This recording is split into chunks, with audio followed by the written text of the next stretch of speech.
सुमन तो जैसे जड़ हो गई। वो समझ ही नहीं पा रही थी कि मनु को क्या समझाए, कैसे उसे धीर बनाए। बस कर मनु, छोड़ दे अब। जो हो गया सो हो गया। अब उसे बार बार क्यों याद करना, क्यों अपना खून जलाना।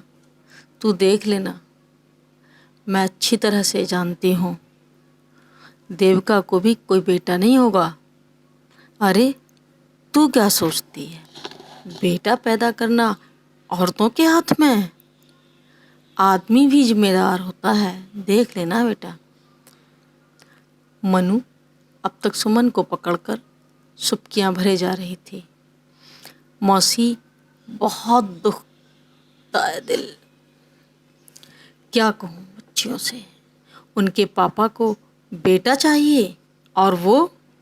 उफ मौसी, मैं किसी से भी कुछ भी नहीं कहना चाहती, बस यही चाहती हूँ कि देविका दूर ही रहे हमसे।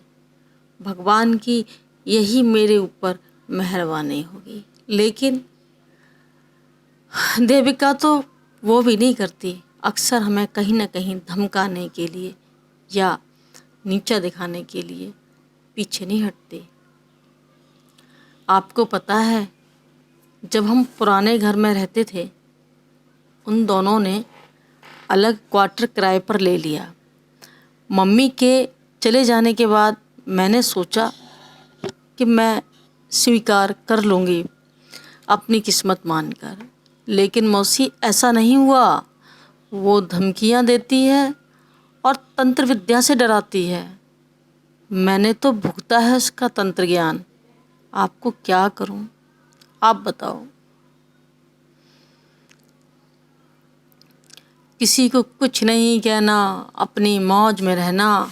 हम नहीं कहीं जाएंगे, ना ही हम किसी से कुछ कहेंगे।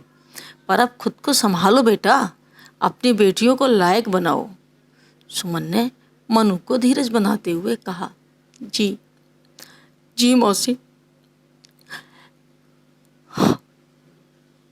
ऐसा ही करूँगी। अच्छा चलो, अब नीचे चलते हैं, मंदिर में आरती का समय हो गया है। प्रसाद लेंगे, फिर राशन लेकर घर जाएंगे। बच्चे भी अकेले होंगे, रात गहरा गई है। सुमन ने मनु को समझाते हुए कहा। जी जी मौसी।